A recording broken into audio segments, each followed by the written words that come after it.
Donc, je vais essayer de vous parler des collaborateurs au cœur de l'innovation d'un point de vue d'entreprise. Donc, ça sera peut-être plus concret, moins philosophique et moins recherché.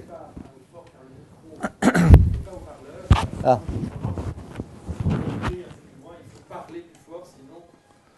D'accord, entendu. Donc, d'un point de vue d'entreprise, il faut être concret et donc ce sera moins élevé, je dirais, comme apport que celui de tout à l'heure.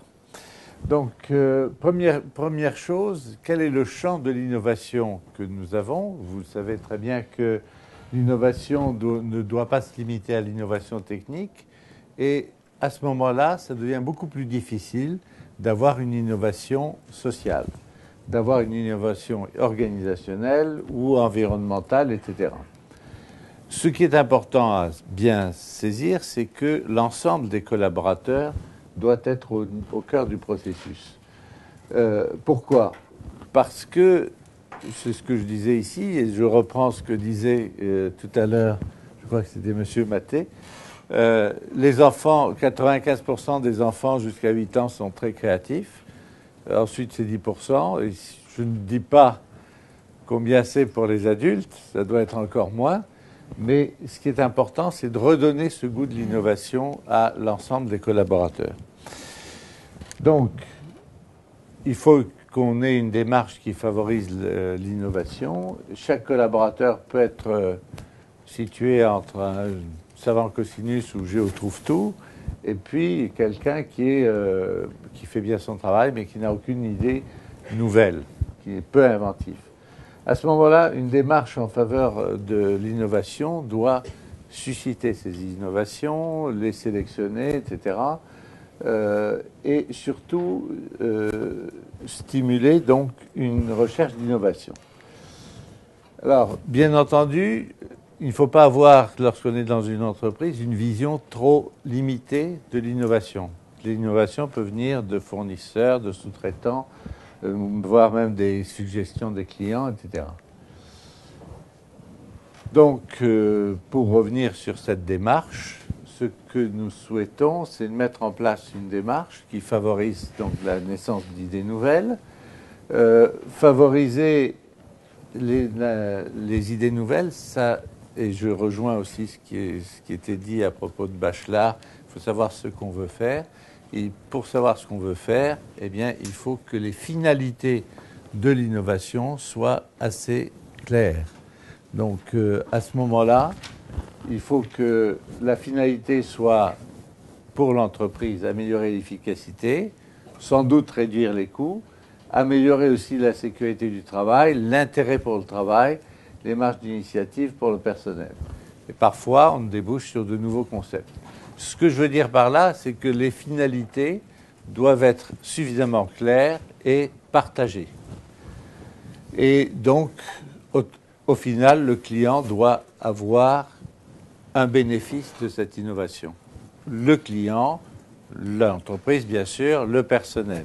On ne peut pas oublier ce point de vue-là. Donc, sur les principales étapes, on stimule donc l'innovation en essayant de recueillir toutes les idées émises. Et je reviendrai plus tard sur les méthodes. Il faut ensuite éviter une censure trop rapide de la hiérarchie. Très souvent, alors là, il y a une petite différence. À la SNCF, on fait passer souvent le filtre de la hiérarchie immédiate sur les propositions d'innovation. Personnellement, je suis assez réservé parce que lorsque quelqu'un voit une innovation, vous savez très bien que la tendance est de dire bon, c'est pas tellement important, etc. On risque de passer et de décourager beaucoup de monde.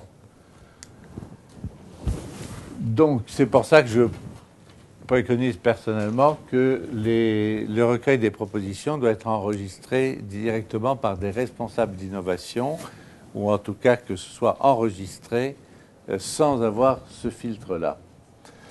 Les propositions peuvent émaner aussi d'individus ou d'équipes, et je crois que ce dernier aspect est à encourager, et pour cela, il faut des mesures spécifiques.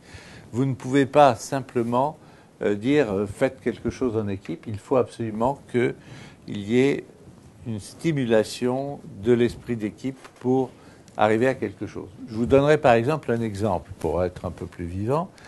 Une équipe d'entretien des voies, par exemple, avait mis au point un système qui permettait de faire rouler à la fois sur des rails, sur des voies ou sur des chemins. Vous savez que le long des voies, il y a beaucoup de cailloux, lorsqu'on porte quelque chose de lourd, eh bien, il y a beaucoup d'accidents du travail parce que les chevilles se tordent, etc. Eh bien, ils ont trouvé un système qui permettait à la fois d'utiliser les voies, donc de faire rouler quelque chose là-dessus, de faire rouler quelque chose avec des pneus sur le long des voies à côté, et d'automatiser en quelque sorte un appareil qu'il fallait porter à bout de bras auparavant. Ça a été le résultat d'un travail d'équipe, et c'est toute l'équipe qui a été félicitée et récompensée. Enfin, donc, les propositions doivent être analysées avec avantages et inconvénients pour les différents partenaires, bien sûr les clients, l'entreprise, le personnel, éventuellement d'autres acteurs. Quand je parle d'autres acteurs, c'est par exemple pour les trains régionaux, le conseil régional, l'autorité organisatrice. Et enfin, il faut prendre en compte les coûts de mise en œuvre, la durée du retour d'investissement, etc. Alors là, on a un film publicitaire. Tous les jours, des milliers d'idées naissent. Des idées lumineuses, des idées maladroites, des idées folles. Et si on n'y prend pas garde, si on les abandonne à la première occasion, elles s'égarent, elles s'éteignent. À la SNCF, quand une idée nous paraît prometteuse, on en prend soin, on la nourrit, on la développe, on lui laisse le temps de prendre de l'assurance et des forces, on lui donne les moyens d'exister ailleurs que sur un bout de papier. SNCF, donnez au train des idées d'avance. Voilà, l'idée de ce film, c'était de montrer qu'on essayait d'avoir des idées, et vous avez pu remarquer, ce ne sont pas des ingénieurs dans un bureau d'études, etc., mais c'est un peu partout. L'idée, c'est de montrer que tout le monde peut avoir des idées, tout le monde peut les proposer. Celles qui sont retenues, c'est dit dans le film, mûrissent en quelque sorte, se développent et arrivent donc à maturité et sont mises en application. Une fois qu'elles sont mises en application, on les analyse de nouveau et on voit comment on peut les modifier, les améliorer, etc. Donc voilà concrètement quelque chose qui a été un axe stratégique pour l'entreprise, l'innovation. Donc, la faisabilité donc, du projet doit être évidemment évaluée. La hiérarchie doit bien sûr intervenir et enrichir l'analyse. Il y a d'ailleurs des grilles d'analyse qui sont proposées. Nous verrons, si on a le temps tout à l'heure, qu'il y a un comité de décision qui s'appuie sur des expertises demandées à des experts de l'entreprise, bien sûr, et qui ensuite doit hiérarchiser toutes ces innovations. Et pour tout ceci, il y a maintenant des logiciels de gestion des idées qui existent sur le marché et qui peuvent aider un petit peu à gérer énormément d'idées à la fois. Je voudrais insister sur un point, c'est qu'un membre du personnel peut avoir une idée, bonne, mauvaise, acceptée, refusée. Si elle est refusée, il faut qu'il puisse avoir une espèce de recours en disant « je me suis mal fait comprendre » ou « vous n'avez pas vu tel avantage », etc. Pourquoi ? D'abord parce que c'est un principe général. Au niveau de l'Union européenne, toute décision administrative ou toute décision même légale, enfin dans le cadre, doit pouvoir faire l'objet d'un recours. Et le fait qu'il puisse y avoir un recours, ça veut dire que ce n'est pas justement quelque chose qu'on rejette d'un revers de la main. Je viens aussi à d'autres points plus techniques. Je voudrais insister sur la protection juridique des innovations. Son coût doit aussi être pris en compte quand on fait l'analyse globale. Sur la protection juridique, je ne sais pas si vous êtes au courant, mais par exemple, lorsqu'un salarié, dans le cadre de ses missions, invente quelque chose, cette invention est la propriété de l'entreprise. C'est comme ça parce que c'est dans le cadre de ses missions. Alors, mission habituelle, inhabituelle, etc., on peut discuter là-dessus, mais c'est la propriété de l'entreprise. Il y a un cas où vous pouvez avoir quelqu'un qui est dans l'entreprise, qui invente quelque chose et qui n'est pas salarié de l'entreprise. Ça a l'air bizarre, mais vous en avez sûrement dans toutes les entreprises. Ce sont les stagiaires.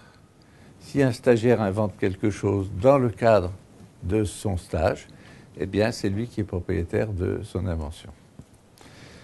Deuxième question sur la protection juridique, c'est que vous devez être sûr que lorsque vous exposez une nouvelle idée à un partenaire, eh bien, ce partenaire ne s'empresse pas d'aller déposer le brevet à votre place en disant « c'est moi qui l'ai inventé ». Bon, ça a l'air, là aussi, ça peut arriver. Donc il faut, avant de discuter de quelque chose avec un partenaire, établir un contrat de confidentialité. Je dis ça en passant, il y a beaucoup d'autres aspects, mais voilà deux aspects qui me semblent intéressants sur la protection juridique. Ensuite, sur la reconnaissance de ces inventions, il faut qu'il y ait un peu de mise en scène.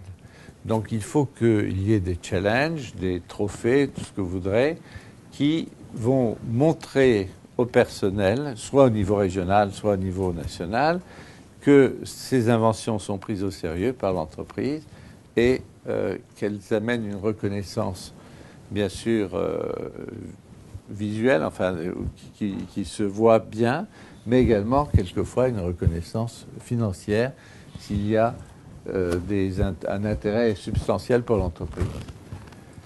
Je crois que la reconnaissance publique est un point extrêmement important pour promouvoir un mouvement sur l'innovation. Il y a eu des exemples à Renault, mais je ne suis pas spécialiste, mais où on a quelqu'un qui avait par exemple dessiné la R5 dans les premières, avait fait sa fortune personnelle parce que ça avait eu un grand succès, bien que bien sûr il avait inventé tout ça dans le cadre de l'entreprise. Mais il y a eu d'autres innovations qui ont permis à des salariés d'avoir des revenus substantiels. J'insiste sur un point, c'est que le coût du dispositif d'ensemble, même si vous devez investir au début pour lancer le mouvement, il doit rester raisonnable. Il ne faut pas avoir 36 commissions, 40 experts pour chaque invention. Sinon, au bout d'un certain temps, vous allez vous dire c'est trop cher, on arrête. Et pour cela, une fois que le mouvement est lancé, vous devez définir, on revient à qu'est-ce que l'on veut, à définir des axes stratégiques en disant, bon, ben maintenant, ce qu'on voudrait, c'est avoir des innovations plutôt dans telle direction. Ça ne veut pas dire qu'on rejette les autres, mais ça veut dire qu'on essaye de guider un peu le personnel dans la recherche d'innovation. Alors, j'en viens à un point qui est, me semble-t-il, important. C'est l'innovation participe de la création d'une culture d'entreprise. Si un salarié invente quelque chose qui est utile à l'entreprise, forcément, il a une relation qui change par rapport à l'entreprise. Et donc là, au niveau des valeurs, je pense que c'est un point important, surtout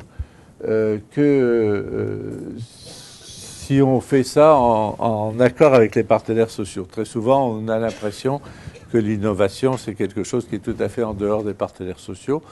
Certes, les mécanismes ne sont pas liés aux partenaires sociaux, mais il faut qu'il y ait un certain accord de leur part pour justement ne pas... pour pouvoir profiter en quelque sorte de ces nouvelles relations. Je crois que nous sommes dans un monde où très souvent il y a des choses qui cassent les relations entre le personnel et l'entreprise. Si au bout de 30 ans, il y a un nouveau propriétaire de l'entreprise qui vient et qui refuse de reconnaître telle et telle chose, ou bien qui demande à des tas de gens de partir sans tenir compte vraiment de leur ancienneté, etc., eh bien, ça mine les valeurs habituelles, qui sont bonnes ou mauvaises. Mais je veux dire, il faut en recréer d'autres à ce moment-là.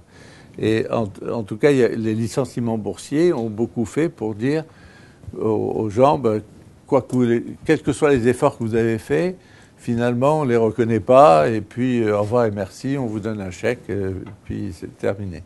Donc, je pense que ça, c'est un point important de voir que l'innovation peut contribuer à recréer, à élaborer de nouveau une culture d'entreprise. Néanmoins, bien sûr, il ne faut pas se faire d'illusions, ça ne suffit pas. Alors, qu'est-ce qui est important? C'est de montrer que l'intelligence collective de l'ensemble des salariés peut contribuer à renforcer la position concurrentielle de l'entreprise. C'est un point essentiel. On a vu tout à l'heure qu'en Chine, c'est bien compris, que dans beaucoup d'endroits, on considère que finalement, ce qui reste à l'Europe, la vieille Europe, c'est quand même la capacité d'innovation. Attention, vous voyez bien qu'il y a énormément de centres de recherche de très haut niveau qui sont créés en Chine ou ailleurs, ou en Inde et ailleurs.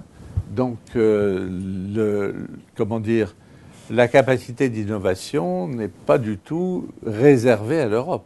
C'est une bataille dans laquelle il faut investir. Et rappelons-nous que les Japonais avaient beaucoup innové dans beaucoup de domaines.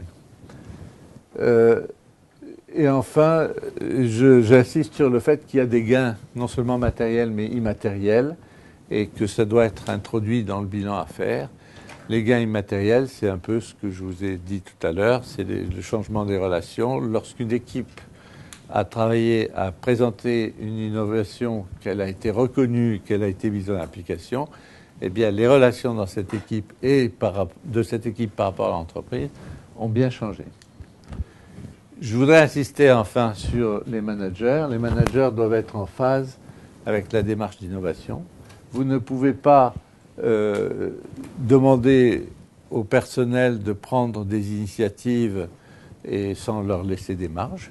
Vous ne pouvez pas leur dire, faire des injonctions paradoxales du style « je vous donne l'ordre de prendre des initiatives » ou « je vous donne l'ordre d'inventer ». Ça n'a aucun sens. Il faut laisser des marges et faire en sorte que les choses se développent. L'écoute doit être évidemment constructive et pas seulement critique. Et enfin, éviter dans l'ironie. L'ironie est facile, mais elle est destructrice. Je crois que sur l'idée que le management se fait souvent, c'est-à-dire, enfin le management, certains managers, je dirais, c'est que si c'était intelligent, on l'aurait déjà mis en route. C'est quelque chose qu'on a connu à la SNCF, mais c'est quelque chose de beaucoup plus ancien. Par exemple, Claude Monet, le peintre ultra connu, rappelait qu'à un moment, il a entendu Manet, qui a fait le Déjeuner sur l'herbe, etc., qui est un peintre remarquable et qui a beaucoup fait pour faire avancer la peinture aussi, disait « mais qu'est-ce que c'est que ce jeune homme qui prétend innover ?» Enfin, il ne dit pas ça comme ça, mais je traduis ça comme ça. Qui prétend innover en allant peindre dans la nature à l'extérieur. Est-ce que les anciens n'y auraient pas pensé? Bon. Autrement dit, rabaisser toute nouveauté au fait que dans le passé aussi, on l'a fait, et il n'y a pas d'apport. Ça, c'est une attitude que nous avons tous tendance à avoir un moment ou un autre, et il faudrait éviter ce genre de, ce que j'ai appelé des tulles d'innovation. Il faut éviter, bien sûr, les conflits d'amour-propre, c'est-à-dire je suis vexé que je n'y ai pas pensé moi-même, etc. Bon, voilà quelques indications sur la SNCF. Il y a eu 162 000 idées qui ont été émises. de 2000 à début 2011, donc en une dizaine d'années. C'est pas mal, ça veut dire qu'en moyenne, ça fait 16 000 par an. Mais en réalité, si on prend les comptes de 2008 que j'avais sous la main, il y a eu presque 30 000 idées, 28 000 ou 29 000 en 2008.